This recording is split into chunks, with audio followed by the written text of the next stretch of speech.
at the forefront. Youth are at the forefront of our organization, and they are actually leading all of the programs and initiatives that you are seeing, including some of these meetings and webinars that we have on a routine basis. And some of our values include a mentorship, providing mentorship to the youth who need some guidance and direction, educational initiatives and opportunities and resources, supporting the youth in career development. We also have some really, really important programs, such as the Orphan Sponsorship Program, where almost 200 orphans are currently being sponsored by people in our community, just like you, who are donating on a monthly basis to ensure that orphans are fed and clothed and provide the proper resources that they need. We also have run Ramadan and Eid campaigns for the past few years that we've been in operation, and we've successfully raised a lot of funds that were transferred to the people who needed it most, and the impacts were great. We also provide emergency relief efforts. For example, about 2 months ago, we did an emergency relief fundraiser for our Sudanese brothers and sisters who, as you may or may not know, are suffering right now in a civil war. And unfortunately, many people are suffering. So we do as best as we can to support our brothers and sisters across the diaspora, because Eritreans are undoubtedly affected by those kinds of issues. So this is just a little bit about CEYD as a reminder for those who don't know. If you have any questions, you can send an email to us at info@ceyd.ca or hit us up on Instagram at CEYDev or our website ceyd.ca. But that is not why you're here today. Today you're here because you heard that there was an awesome webinar on the history of Islam in Eritrea. And I'm glad to say that we are hosting this with our very special guest speaker, the esteemed Sh Ismael Mukhtar. And he will be speaking to us to unveil the rich history of Islam in Eritrea. Now, in this session, we hope to explore the profound Islamic history of Eritrea and Eritrea's impact on Islam. The objective of this event is to provide our youth with an understanding of their history, and also to appreciate your identity, understand your roots, and promote a sense of unity and belonging. And we're glad that you got to join us today for an enriching experience as we connect with our cultural roots. Now, this is our agenda for today. We're going to start off with a welcome and overview of the event's purpose. I will next introduce our special guest speaker, who I'm very glad to have join us. We will then receive a keynote address from Sh Ismael Mukhtar, and we're also going to have an audience question and answer session for anybody who has questions to follow up with. Finally, we're going to have an interactive game plus a free book giveaway. As mentioned, he is an author of a book, which I'll go into details of, and there are 3 people will have the opportunity to win a free book today. So stay tuned for that. So without further ado, I'd like to introduce our special guest speaker, Brother Sh Ismael Mukhtar. He is a Canadian Eritrean Muslim, someone who we are very, very excited to have join us today to pick his brain and learn a lot from. But specifically, he is the esteemed author of 2 very, very important books for us, both as Eritreans and as Muslim Canadians. The first book being Manitoba Muslims, A History of Resilience and Growth. And the second book, which is actually going to form the basis of our discussion today, which is Milestones in the History of Islam in Eritrea.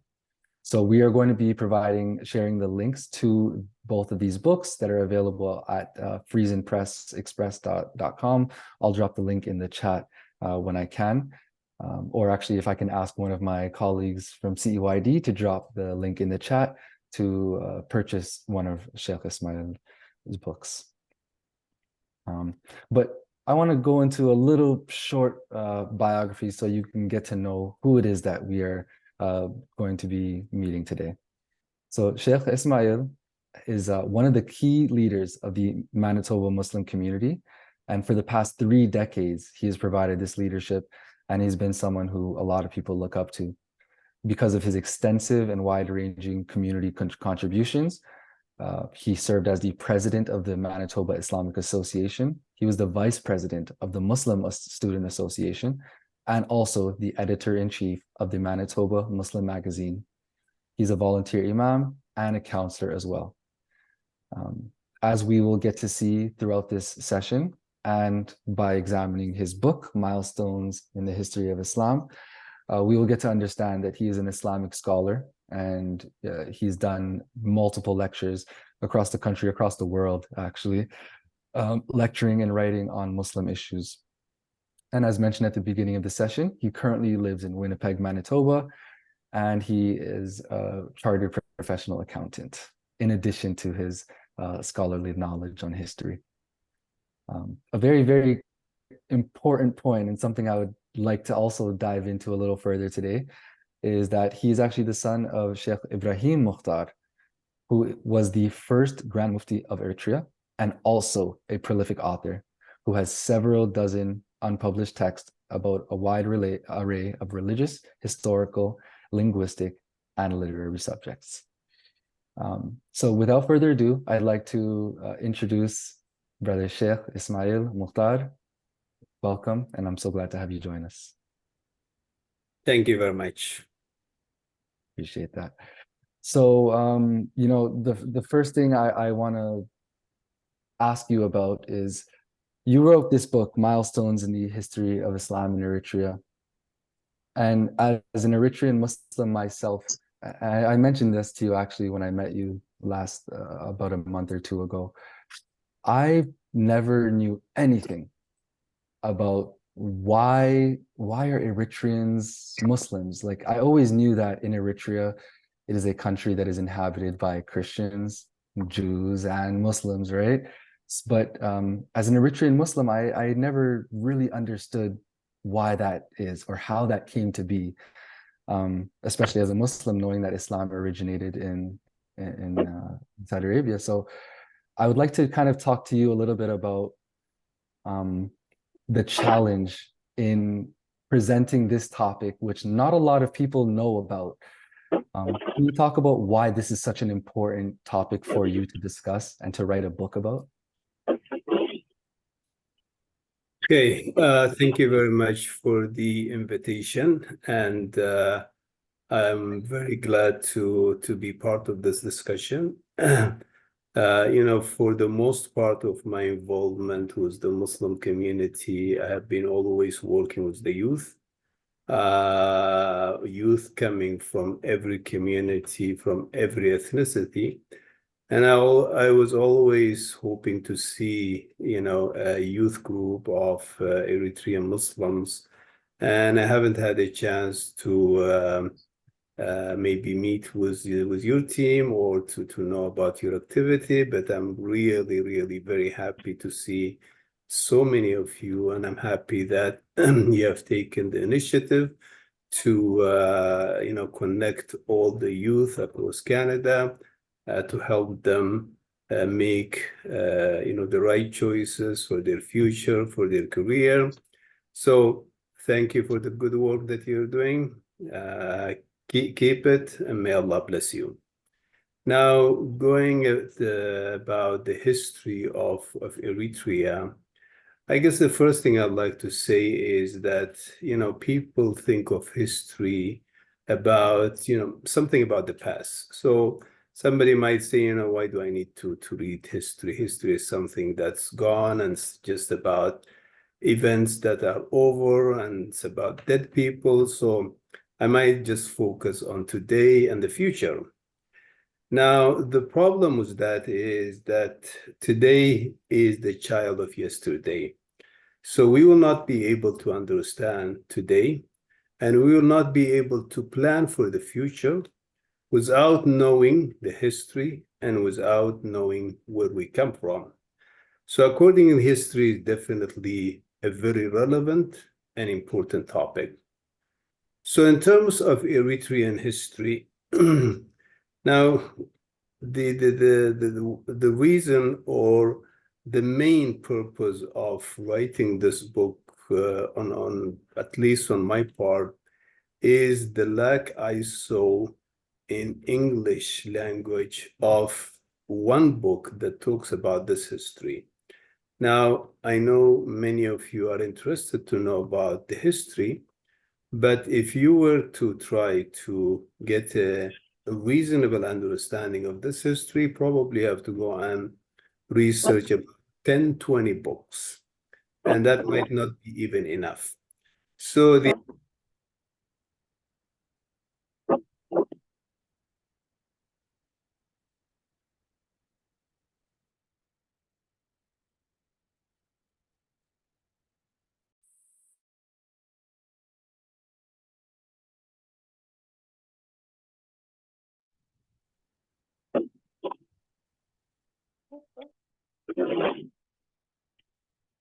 Sorry, I'm not sure what happened, but you were muted and so was I. Um, would you be able to are you able to unmute? okay, so where Oh, did I stop? oh my goodness, right at the beginning. But please continue. Please continue. Okay, yeah. So did you hear anything or you miss everything? We missed a little bit. Okay. Yeah, so when I began, I was just saying, I was just expressing how glad I am to see a group of youth coming together and establishing a youth group. This was something that was really missing. And as I said, I've been working with the youth across Canada. I've been attending camps and conferences, and youth have been always my priority in my Islamic work involvement from. Yeah. Now, I'm very happy to see that there is a body that tries to bring all the youth together. Having said that, going to our main topic, which is about history. And one thing I mentioned, I don't know if you heard that, but people sometimes, when they think of history, they think of the past. They think that history has no relevance today. They think history is just about dead people, events that are over, and has no relevance for our current today affairs. Now, as I said, today is a child of yesterday. And you cannot understand today if you don't know where or how things have evolved. So history is part and parcel of today, and it's also part and parcel of tomorrow. Now, very quickly, for example, if you want to really understand the crisis that's happening in Gaza today, if you want to understand this crisis within the context of October 7th, then you are lost. You are not going to get any idea. To understand the crisis, you have to go back not 75 years, but you have to go even more than that. So history is essential, critical to understanding today's realities. So that's something to keep in mind. Now, having said that, the Eritrean history has not been written in a comprehensive, easily accessible way. Now, part of the reason why I attempt to write this book is based on my personal experience. I'm by profession, I'm an accountant, but my passion always has been in history. So from my teens, I've been always an avid reader of history. So definitely the history of my country will be on the top of my list. So what I found was that if I want to understand or read the history of my Eritrea, or particularly Islam, then I have to look across 20, 30 books or even more. Most of them, there is a good amount of books in Arabic, but English, there is a huge deficiency. So the reason I felt I need to read this book in English, even though Arabic would have been to write it in Arabic would have been much easier, is to make such information easily available to people, primarily like you, young people who are born here, who didn't have the experience of living in Eritrea. So I'm hoping that this book will be easily accessible and easy to understand. It's not written in a dry, academic language. It's written in an easy to understand, and I'm hoping also through this book to foster a more tolerant and a more inclusive understanding. Now, it's unfortunate reality, and this is not unique about Eritrea, any country. I mean, even in Canada, we have these white supremacists who have a very tunnel view of Canada. And one of the reasons I wrote about Manitoba Muslims is to create an inclusive understanding of the history of Manitoba in Canada, because when there is discussion of the history, it's always about white people. So same thing sometimes happen in Eritrea, where certain dominant ethnic groups or religious groups would have this very narrow vision of Eritrean history. And I'm not saying everyone, usually these are a small fringe. And I'm hoping that through this book, create a greater awareness among all Eritreans, Muslims and non-Muslims, about the rich and diverse and multifaceted history of Eritrea. So that's the main purpose, and I'm hopeful more than anyone else that the young particularly will be the greatest beneficiary of this book. Jazakallah khair. I think that's what stood out to me the most about your book. This was the first time that I've come across a piece of literature that spoke directly to me about something related to me. I've never seen a book, but of course, a lot of that could be due to my own ignorance, my own lack of knowledge, of not finding those resources. But to have this book presented to me at a time where I needed to hear it most. As you mentioned earlier, a lot of stuff is going on in the world right now. And it is exactly what's going on in the world that piqued my interest in the Quran, in Islam. And through that research, you find out about the history of our people and our contributions to Islam. And an interesting thing I want to note about your book is that there are I would say two very important concepts. This is the way that I see it, is the impact of Islam on Eritrea, but also the impact of Eritrea or Abyssinia on Islam. Those are two really key considerations, things to frame the conversation. And I'd like to start off with maybe the impact of Islam on Eritrea. You mentioned earlier there may be misconceptions or misunderstandings about that. Can you talk a little bit about when Islam was first introduced to Eritrea and and a little bit about who we are as Eritrean Muslims? Where do we come from? Before you answer, I just want to throw something else out there. There are people who say Eritrean Muslims are not native or indigenous to the land. What is your response to this? And if you can provide maybe some kind of an explanation for this. And if you can unmute for 1 second, sorry.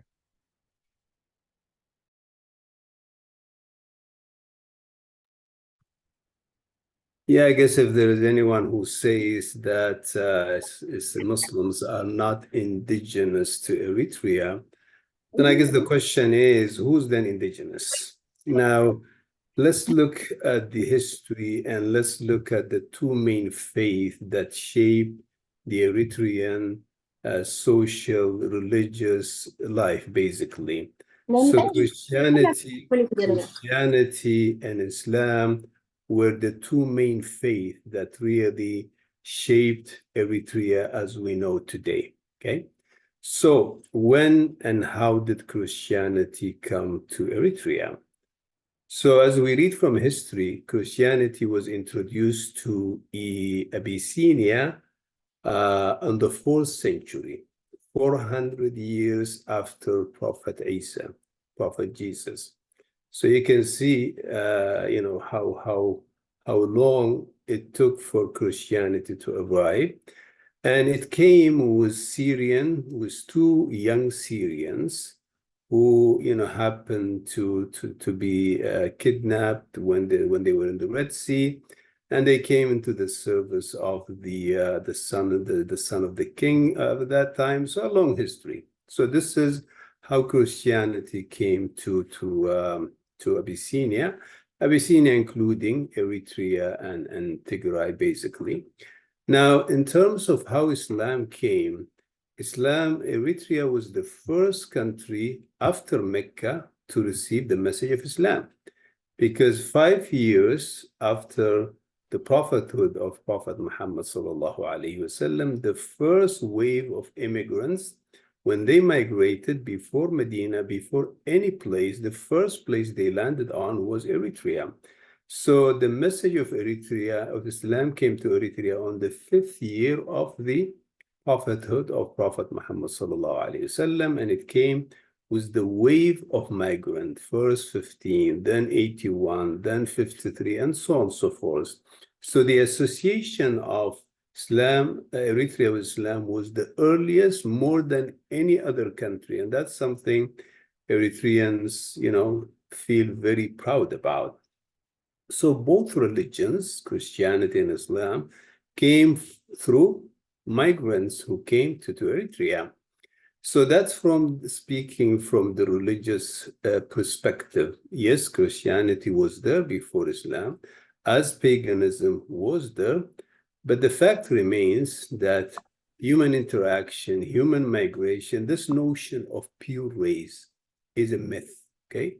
And this is something that unfortunately many times is talked about in Eritrea. People always migrate back and forth.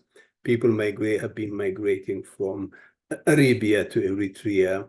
People have been migrating from Eritrea to Sudan, to Ethiopia.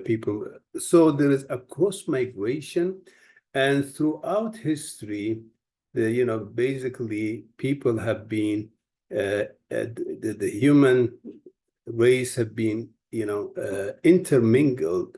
So these people who promote this pure race idea are really people who don't understand history and who don't see civilizations complementing each other, people learning from each other.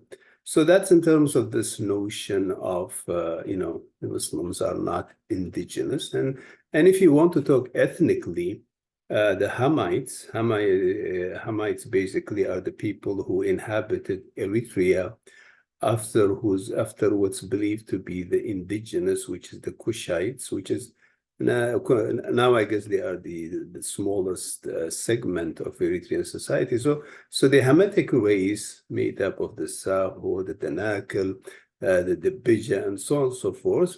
They were there before the Semitic race, which migrated from Yemen. But throughout history, the Hamitic and the Semitic race have been intermingled. So this notion of pure race or pure... You're muted. You're muted again. Has a racist, tone to it, and it comes... Unfortunately, that's what people like Hitler and the Nazis were preaching. Mm-hmm. So I think that's something that should not waste or take much of our discussion. Now, having said that, definitely Islam came first with the companions of the Prophet. And one thing to note is they did not stay in Eritrea for a year or for 2 years. Of course, some of them returned earlier, but a good number of them spent 13 years in Abyssinia. And staying there 13 years, these were some of the top companions of the Prophet. And it's it's unconscionable that they would be sitting there and doing nothing. It's probable that they have spread the message of Islam at that time. And from the different historical narrations that we find is that there were many delegations from Abyssinia that went to Mecca and to Medina to meet the Prophet and declare their allegiance to Islam. So that's something very important to highlight, the fact that Eritreans were among the first to welcome Islam and to embrace Islam. Wow, thank you for summarizing those two concepts, the impact of Islam on Eritrea as well as the impact of Eritreans on Islam. And part of my journey in exploring this topic, I have to admit, Sheikh, my first question is, why did I not know about this history?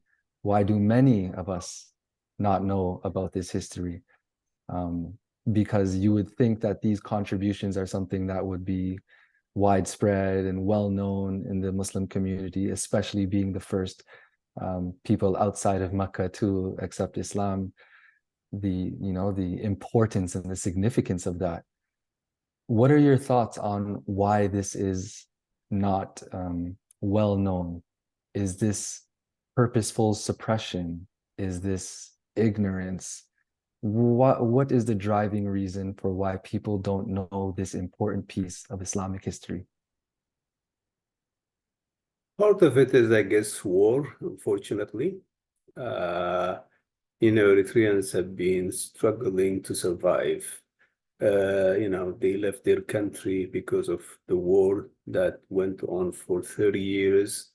And then you are a refugee in Sudan, in different countries, and you're trying to make, ends meet needs. And so our life had been a constant struggle.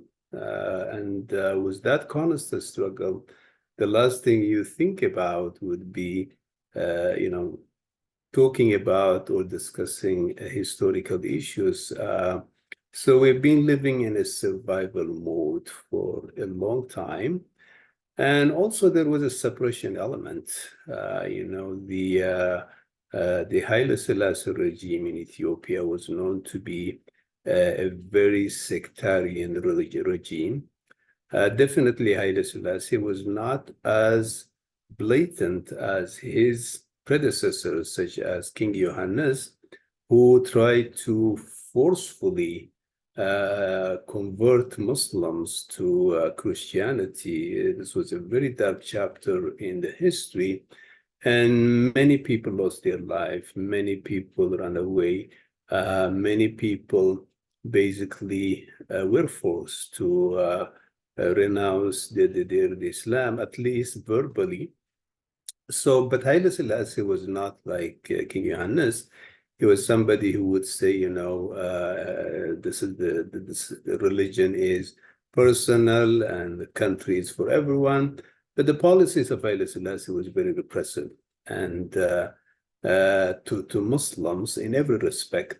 So that was a period of repression where any discussion of this nature would not be welcome or encouraged.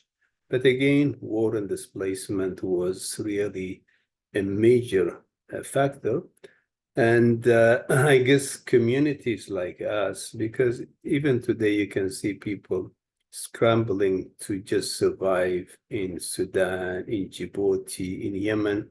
So even those who are in Saudi Arabia, they are struggling with so much, restrictions and minimum income and scrambling to find other place. Everybody you talk to in Saudi Arabia, probably the first thing they will ask you, how can we go to, to Europe or to Canada? So we are in a position of privilege. Most of you have Canadian citizenship, you are well established, and probably this could be something that implore us to think of things that have been overlooked. And I know typically I work mostly with the Pakistani and Arab community, and the youth there, everybody's just medicine. Medicine is fine, and I encourage you to go to medicine, and I encourage you to always make sure that you get into the best profession.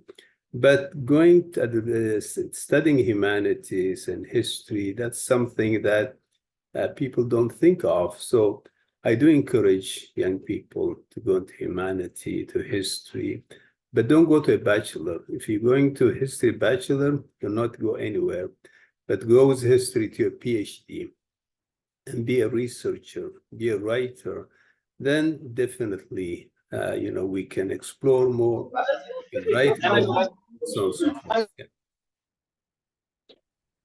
Yeah, and I think if I can just ask everyone to mute their speakers, that'll be great.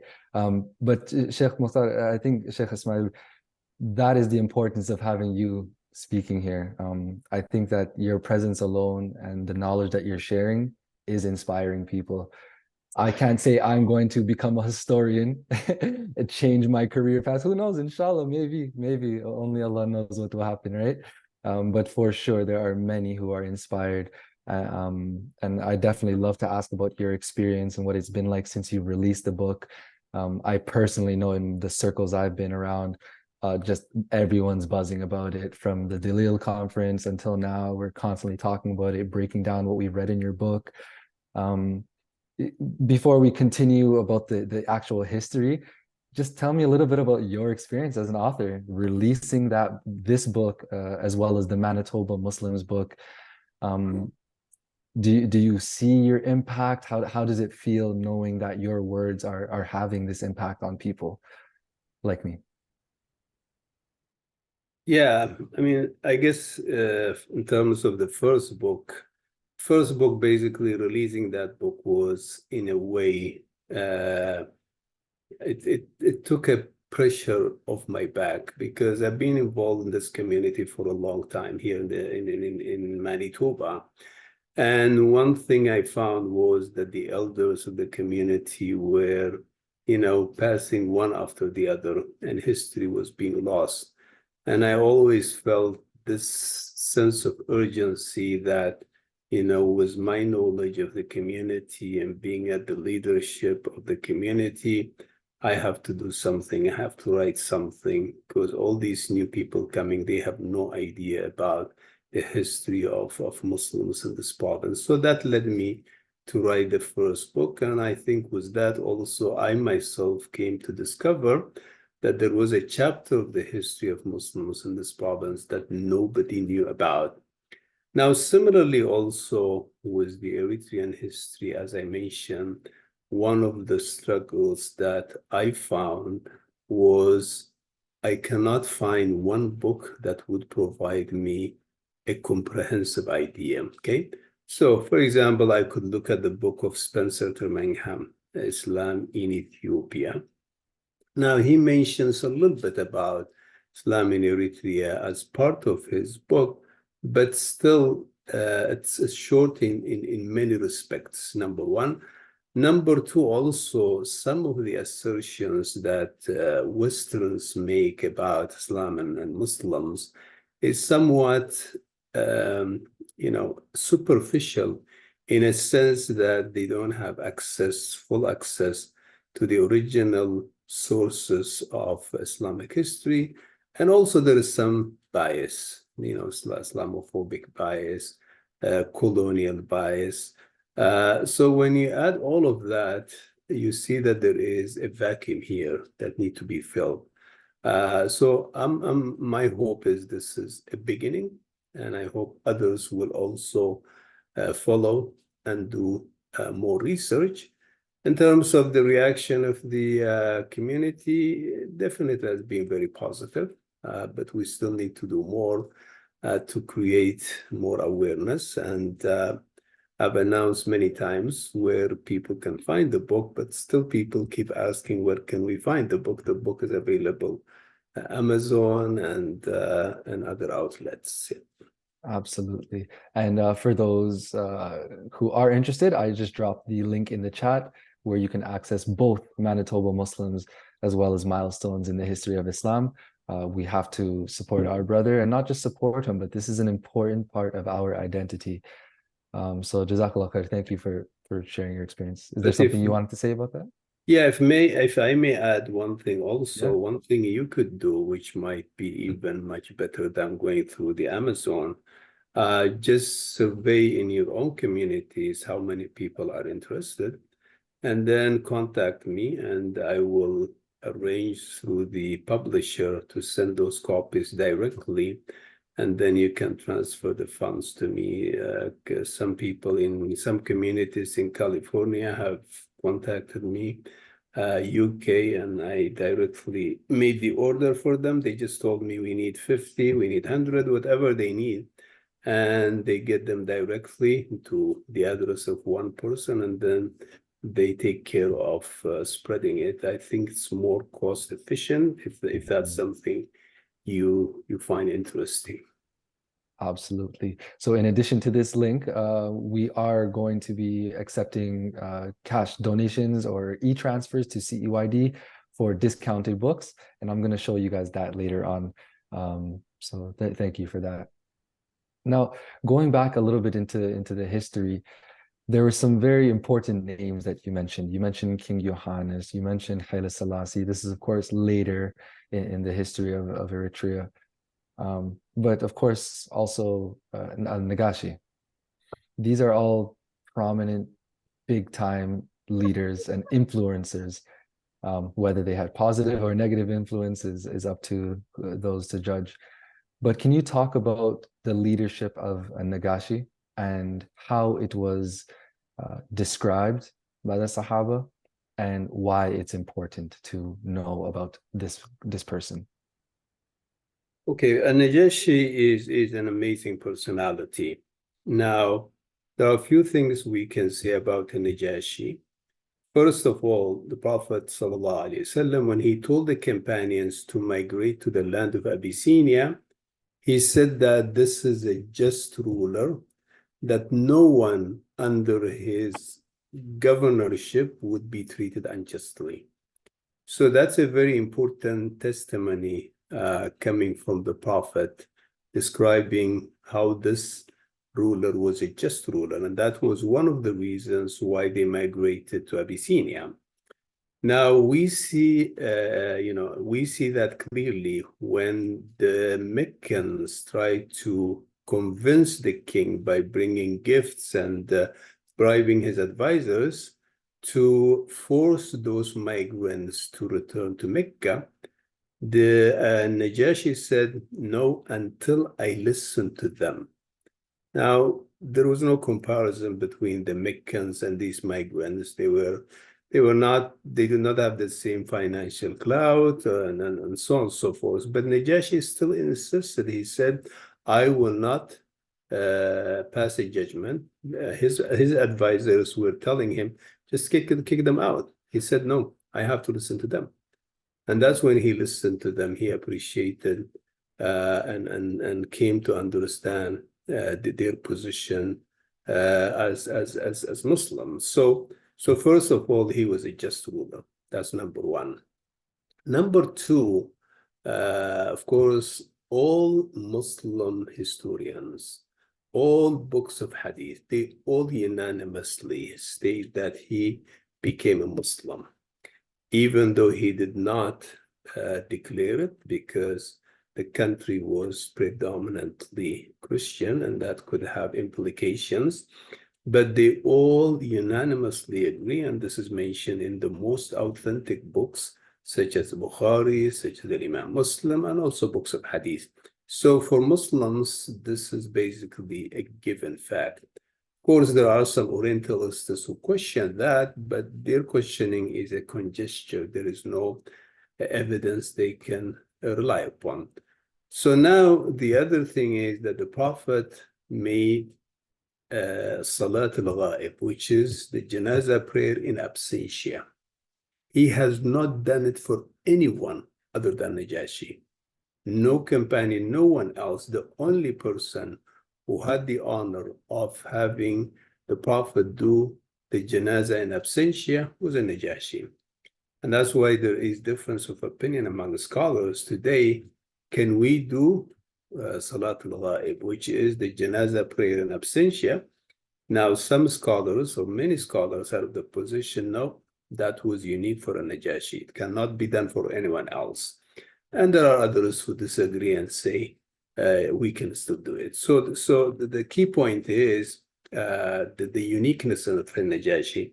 Now, Salama talked about one of the companions, a Shi companion who migrated to Abyssinia, about a Najashi.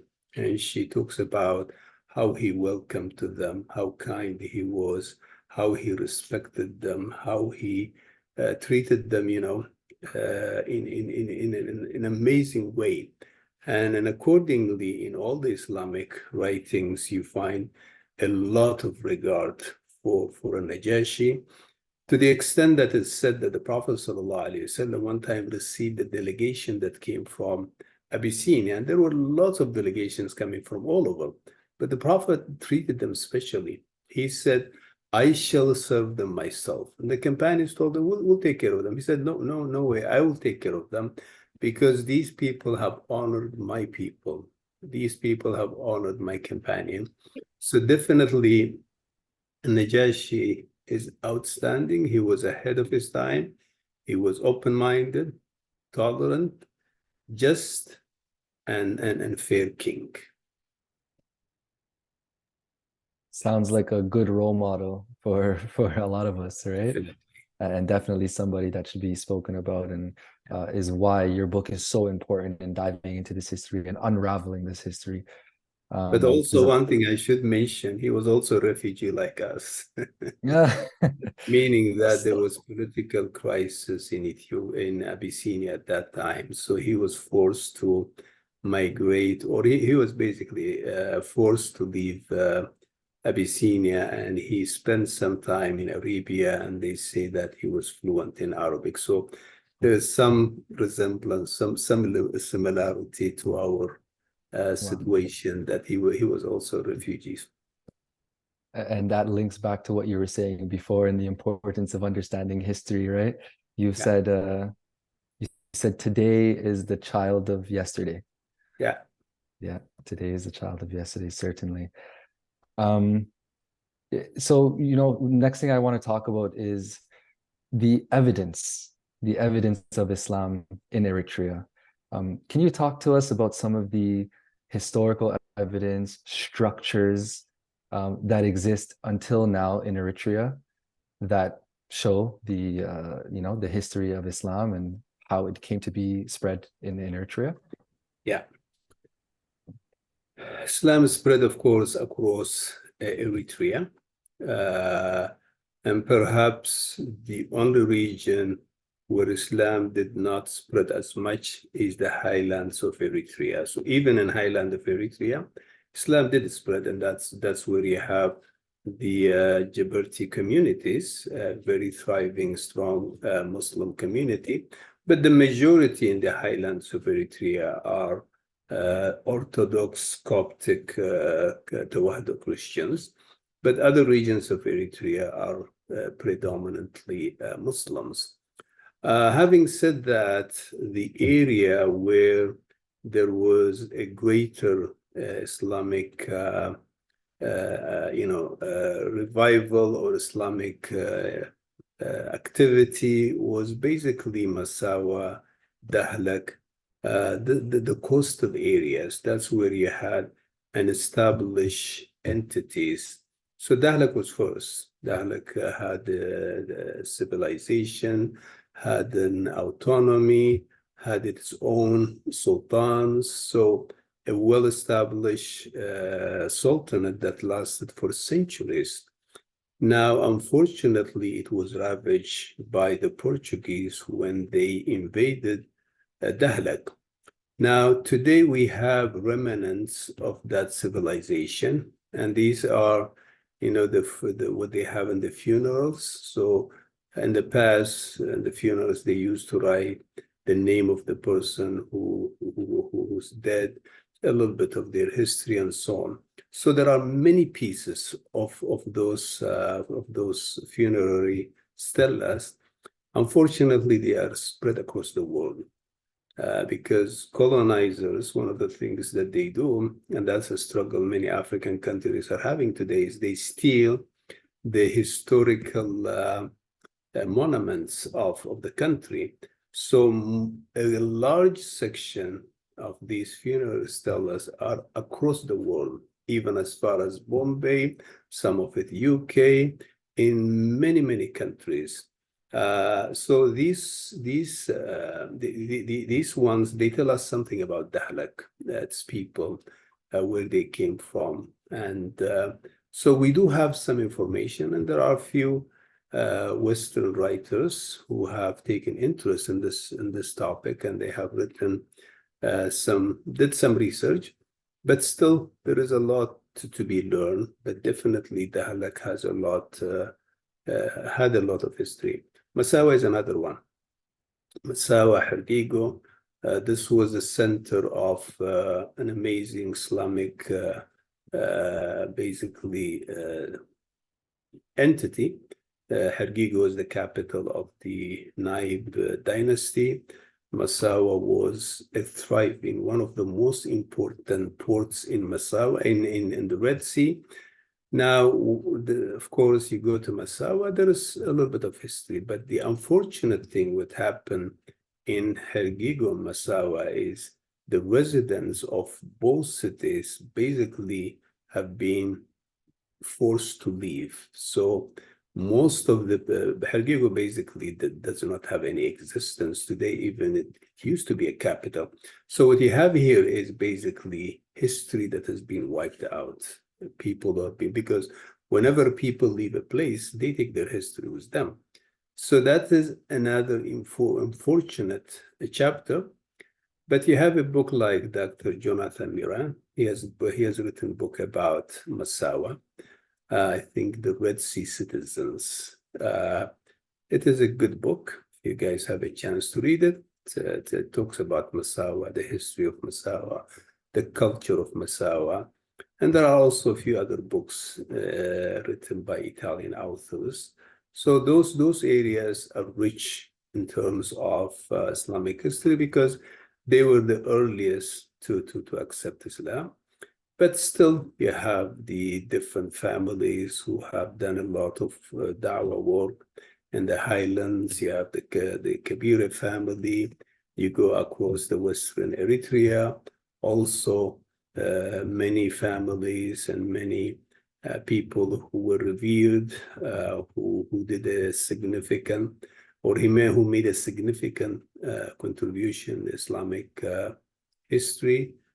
Still, they are still there, and hopefully, one day things settle in our country and we can visit those places and explore things and understand things better.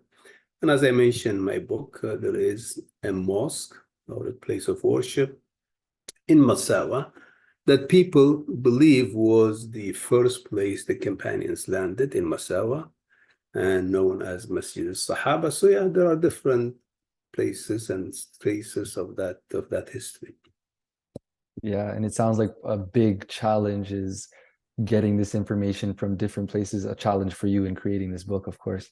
Getting all this information, finding it, identifying it in these scattered places, and trying to build a comprehensive history.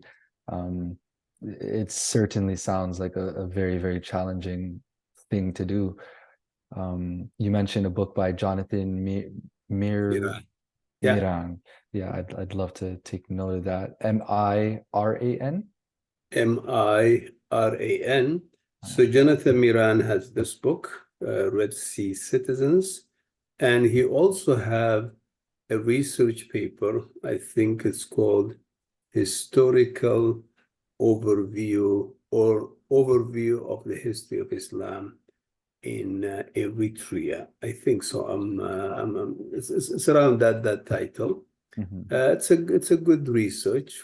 He focuses more on what happened after the 19th century, but definitely a very resourceful research paper, which I have referenced extensively in my book. And as a researcher, was there anybody who kind of partnered along with you on this journey? Was this mostly you working in silos, trying to get to the bottom of this? Do you have any counterparts who are also interested in researching these topics? I think it was mostly my own effort.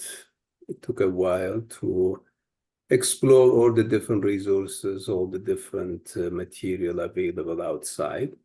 But once I have the first draft, there were a few who did review them. One of them was Dr. Jonathan Miran, which I just mentioned, and few other brothers who gave some feedback. You know, like any other book, if you plan to write a book, once you have a first draft, definitely you need somebody to have a look at it. Yeah, so there were people who give some input, but in terms of putting the book together, mostly was my personal efforts.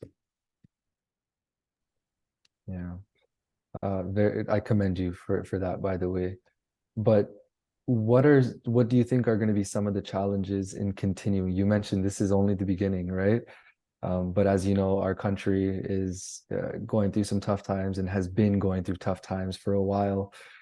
And part of what we do at CEYD is, like we said, try to bring everyone together. And a part of that is understanding our history. How can this work progress, or how can we continue this work considering what's going on right now? Do you see anything that could potentially change the landscape for some of the work that you're doing to make it easier to learn about the history in Eritrea? Yeah. Well, if I had my way, I would have done few things. First, field research is very important. I would have loved to go back to Eritrea, go to all these places and do some field research. And that's part standard today. When you do research about something, you don't just look at books only, but you also try to go and do some research. I mean, for example, Dr. Jonathan Miran, in writing his book, I think he spent about a year in Massawa. So definitely, if I had the opportunity, I would have loved to that. And in fact, that's what Osman Sabbeh said. Osman Sabbeh, he wrote his book, The History of Eritrea, Tarikh Eritrea. He wrote it in Arabic, but it was translated later in English. And one of the things he said, you know what, I dream of a day when Eritrea is liberated and I would have a chance to go and do field research.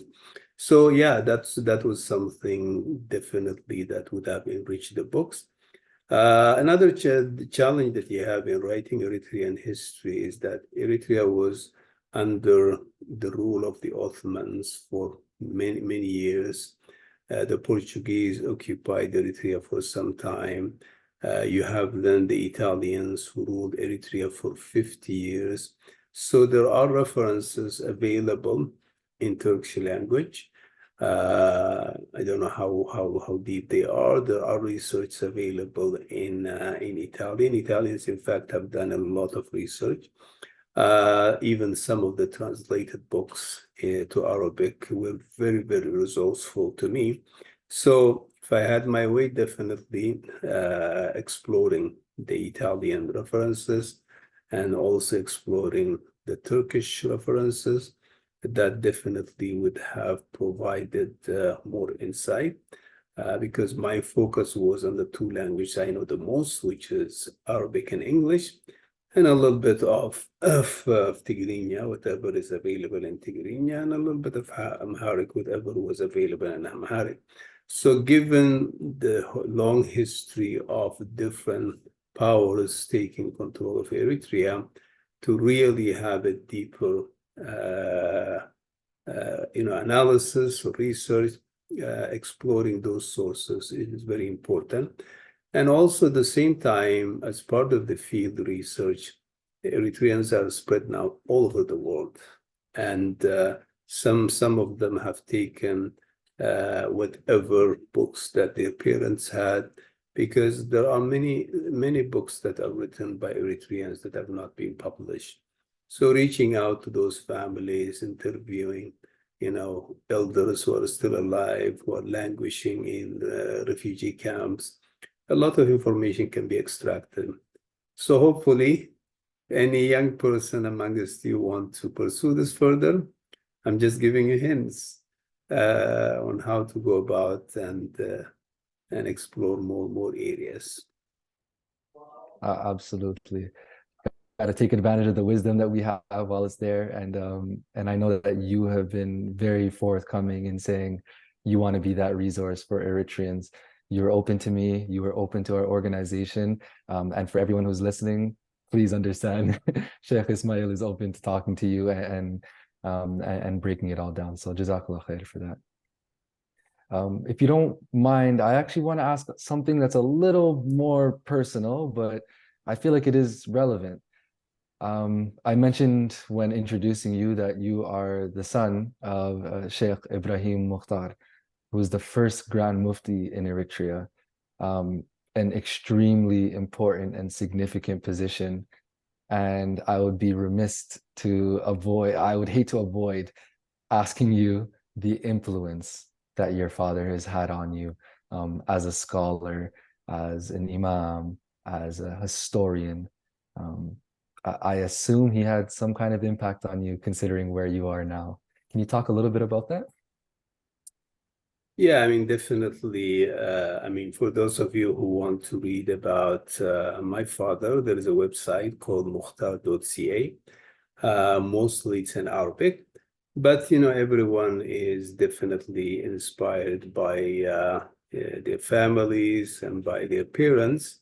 And my father definitely was had a very strong influence on me. I grew up at a home where basically books and reading and researching. I mean, throughout the time, I've seen my father always with books. I mean, the largest ever library in Asmara, which is adjacent to the Khulafa Rashidi Mosque, was where he spent most of his evenings, and I always accompanied him there. So whenever he had time other than administrative work, he was always just researching, writing, and so on and so forth. So that was something that I came to experience from a young age, and definitely that was very inspiring. But even after the death of my father, people always had certain expectations, and everywhere I went, the name and the legacy of my father definitely followed me. Thank you for sharing that. It's important to know kind of like where you draw a lot of your inspiration from. And I know you've gotten inspiration from many places and many people. But definitely a very important figure. I think all of us Eritreans should know. And definitely a person that my parents and my uncles and everyone knows. I actually spoke to my parents about it after the Dalil conference, and they would not stop talking about him. They're like, "Oh my God, yeah, he's Grand Mufti. He was a major influence. Pretty much the leader of the Muslims in Eritrea. So definitely someone who's very, very well respected. So thanks for shining a light on that. Um, and I know we have a few other activities to go, and I know I've had you here for a little while, but before we wrap up, I just want to talk to you about the future. So we've talked a little bit about the history of Eritrea, how this all came to be. But as we know, there are still some challenges and things going on in our country. But what is the future of Islam in Eritrea? Um, do you have any thoughts on kind of the state of Islam in Eritrea right now, or where you see it going? Please share whatever you feel comfortable sharing. Yeah. There are many challenges. Definitely, over the last 30 years, many things have happened in Eritrea. The country was ravaged. There was a major demographic change. So to revive the country, to put the country on a positive trajectory, requires a lot of effort. Time is an important factor, but reading history, always history have been on the side of Islam. Just to mention one thing, Thomas Arnold has a very interesting book called Preaching to Islam. Basically, this is a survey of the spread of Islam across the world. Very important book. So he has a chapter where he talks about Abyssinia. And one thing he talks about is the forced conversion attempt by King Johannes. And in conclusion, he says, despite all the efforts of King Johannes, not only did he fail to stop the spread of Islam, but Islam spread more after that. So you can see at that moment, probably people felt this is the end of Islam, but see where Islam is today. So, inshallah, the future is for Islam. But I think we as Eritrean Muslims, what we dream of is to see our country a fair country for everyone, not only Muslims, for Christians, a place where all people live together in love, a place where everybody will have the same opportunity, a place where people can safely go to their church, safely go to their mosque, people can live in respect, and people can, feel having same citizenry rights. These are things that at certain stages in our history have been compromised. So you as young people who are living in a country that has so many rights, there are many things we complain about Canada, but when you look at Canada in relative terms, with what you see with other countries, there are many, many amazing things in this country that we can learn from and try to inspire that kind of spirit in our country. So I would say do not be indifferent to what happens in Eritrea. We must understand Eritrea is not one man. Eritrea is not one party. Eritrea is our place of our ancestors. And then you can see Ukrainians here, how they are supporting their country. The Irish Americans, they were very instrumental in bringing, some conclusion to the struggle that they were going with the British government. So yeah, they're Canadians, they are born here, they are raised here, but still they're connected to their country. They care about their country, and I think that's what we need to understand, especially you young people. And the fact that you don't like certain things happening there does not mean that you just, be indifferent and pull our hands. Definitely. So understanding that we all have the power to make an impact, to make changes. Yeah. That's really important. So, just to kind of wrap things up, the last thing I want to ask you about is just kind of how you feel about this conversation and how you feel about the youth. Is there one message that you have to any of the youth who are watching in terms of being proud of who they are and being confident in who they are? Maybe one last message from the brother Sheikh Ismael. You know what? I love meeting people, talking to people, but the most enjoyable conversation I always have is with the youth. I really love the youth.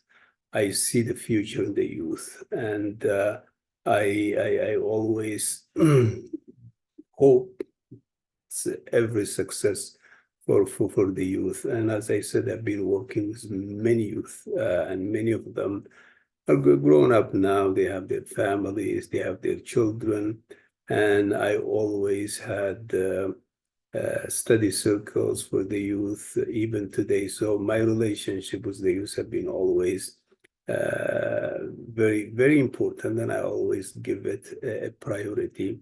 So seeing so many of you really makes me feel very, very happy. And if I want to say anything to you, the sky is the limit on what you can accomplish, but believe in yourself. One thing that I say to many of our Eritrean communities, sometimes we set the bar too low. I think we should not feel that we are any less than anyone. Yes, definitely, in some ways we are at a disadvantage. You all can relate with your parents' situations. your parents, rarely you'll find Eritreans who are at a high level in terms of education, in terms of profession. That's not because they cannot do that. That's, unfortunately, opportunities denied to them. I mean, I can tell you, war began in Asmara in Eritrea when I was in grade 9 grade 8 or 9.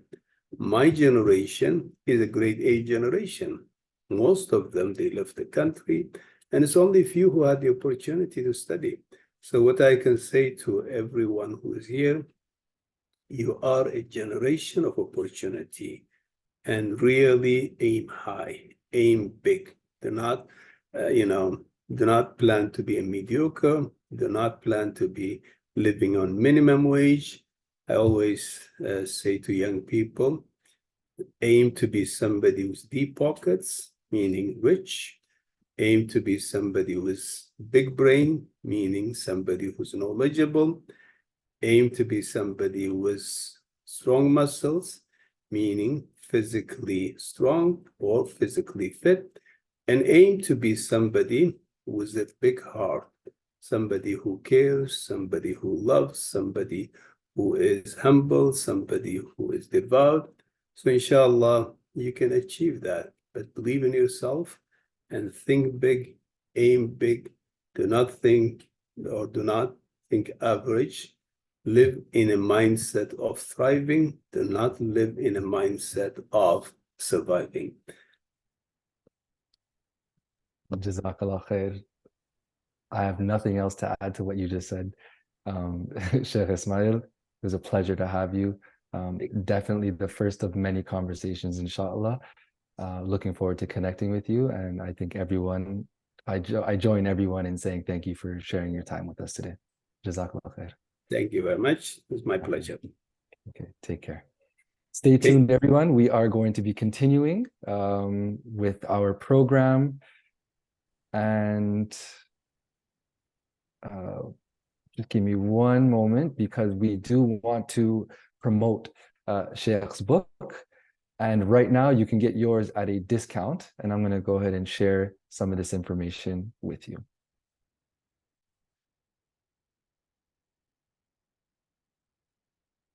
And also, please, everyone, feel free to drop in the chat your comments, questions. We will be moving on to a question and answer period very shortly.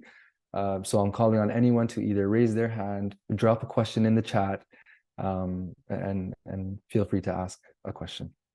But as I mentioned, we are going to be moving into an interactive session soon.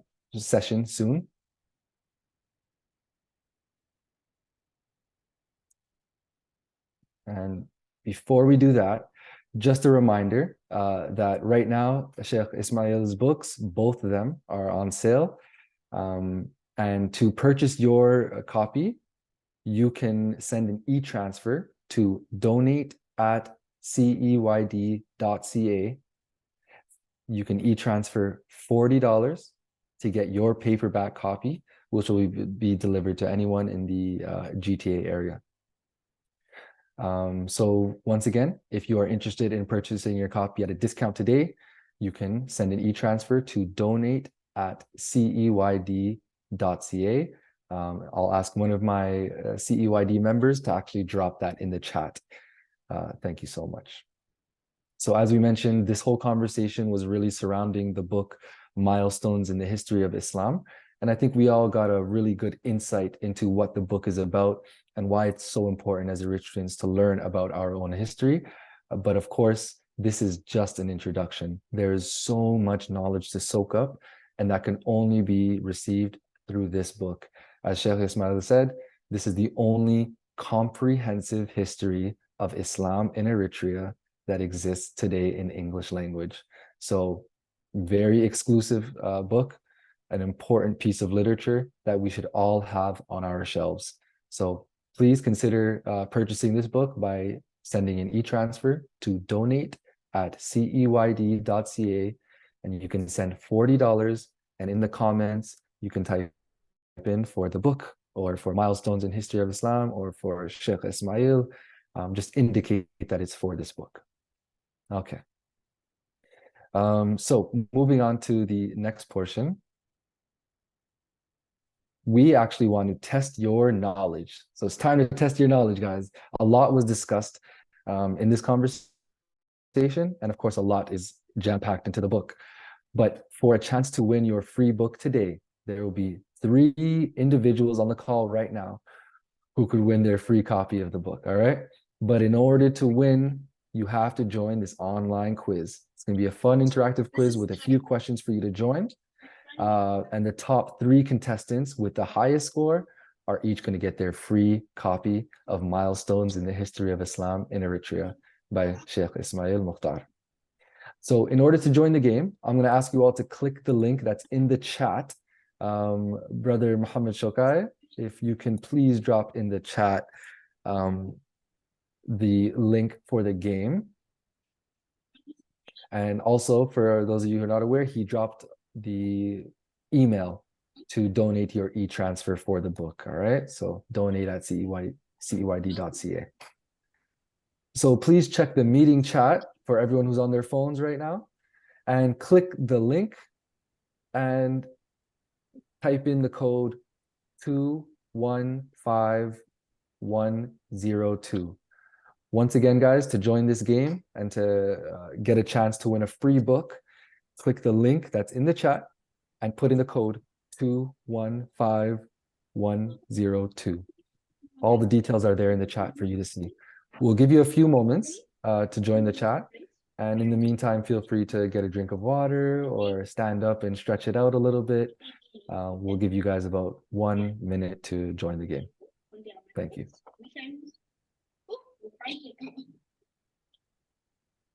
And also, in the meantime, while we're doing that, Mohammed Shokai, maybe you can let me know if there's anybody joining the game. We'll give them about a minute to do so. Just update me on the progress of that. Yes, we have about 23 participants. Awesome. Okay. Stiff competition, guys. 23 people. Let's see if we can get a couple more, and then we'll start the game in a few seconds. All right. And in the meantime, I'd like to remind you guys, if you have any questions, if you have any comments, any feedback on today's event, please feel free to either raise your hand right now, drop a message in the chat.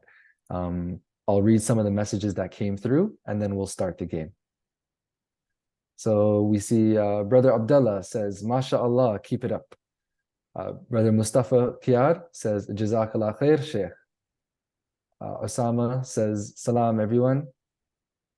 Osman Jimmy says, thank you for organizing this amazing lecture.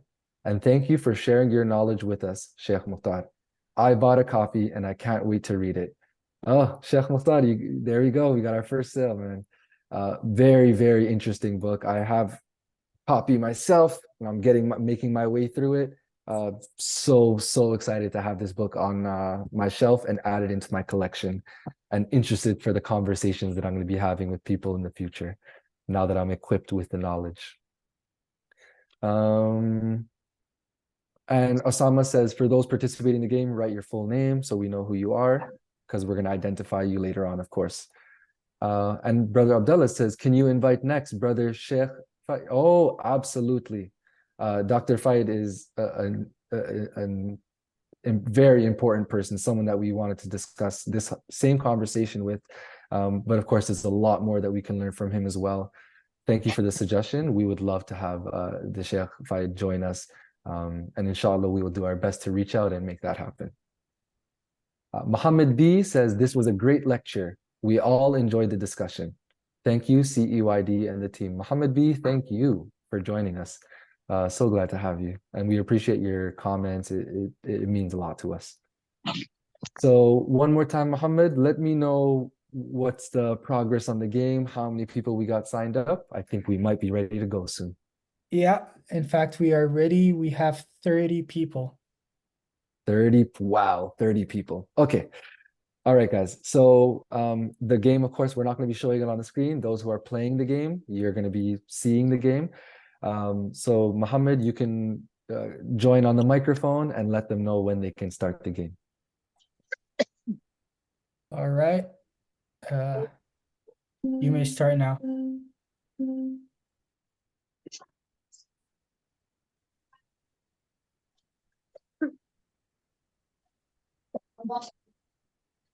Also, Mohammed, if you can read the question, I don't know if that's possible.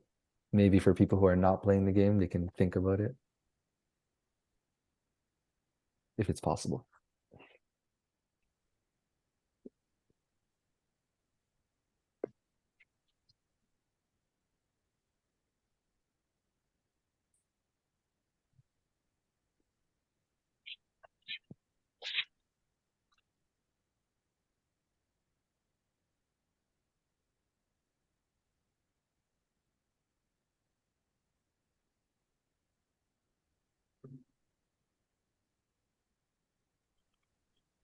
Maybe he can read those questions at the very end. At least people Ye- will have an idea. Yeah. I know he's monitoring the game at the same time right now.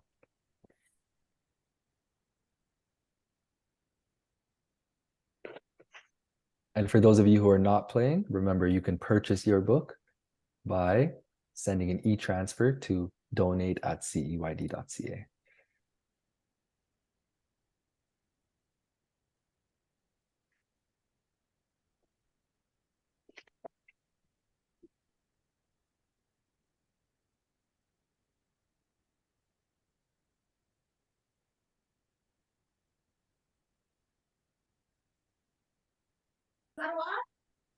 This is a job. I see. I thought it was home. Leave it. Hey, can you mute yourself, whoever that is? Huh? I hear. It's okay, but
Mohammed, Jazakallah khair for dropping a question in the chat. I just saw what you said.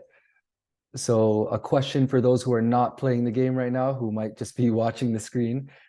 What is the name of the king of Abyssinia who received the Prophet ﷺ's companions? So what is the name of the king of Abyssinia who received the companions? You can raise your hand. Yeah, raise your hand just in case so we don't have people crossing over. Abdul Manan Suleiman. Abdul Manan Suleiman. Thank you. The King Negashi. You got it. You got it. This is the individual who Sheikh Ismail was speaking about, the great king, by all accounts, a very just king, a good man, as we know through his acceptance of the Sahaba and as well as through the acceptance of Islam in the later years of his life. Good answer.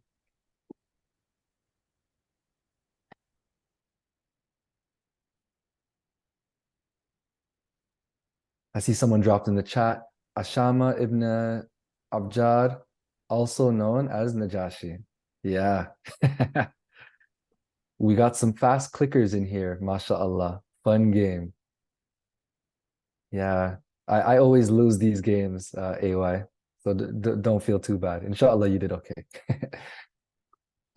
Okay. It looks like the game is done, and I'm going to share the results with you guys right now.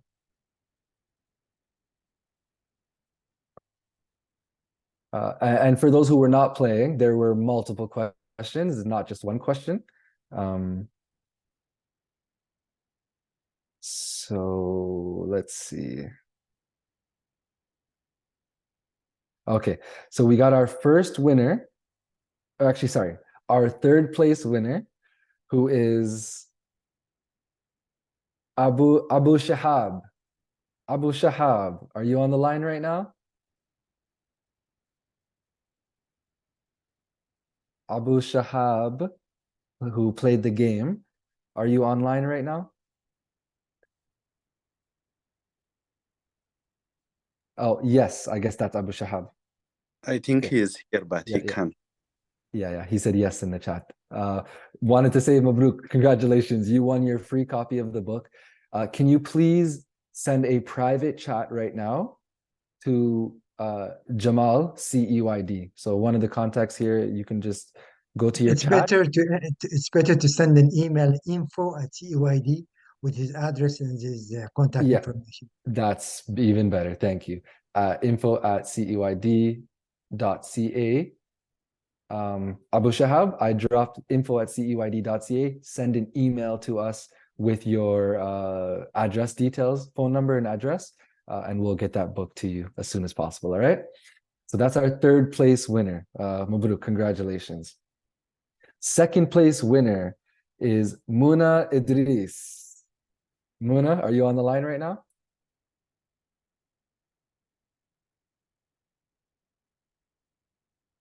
Abdul Manan Suleiman, he says Mabruk. Yeah, congratulations, congratulations. Everyone's so proud of you guys. Yeah, we know who's Mona Idris. Don't worry, we have information. Okay. And first place. Oh, we got a superstar right here. This is Aya Are. Mabruk, Aya. You got first place. You got yourself a copy of a free copy of Milestones in the History of Islam in Eritrea. Congratulations and Mabruk to everyone who won the free book today. I'm sure you'll be just as happy as I am to open the book, learn from it, and of course to have it on your shelf and share this knowledge with other Eritrean people. Congratulations, congratulations. So once again, for those who want to purchase the book at a discount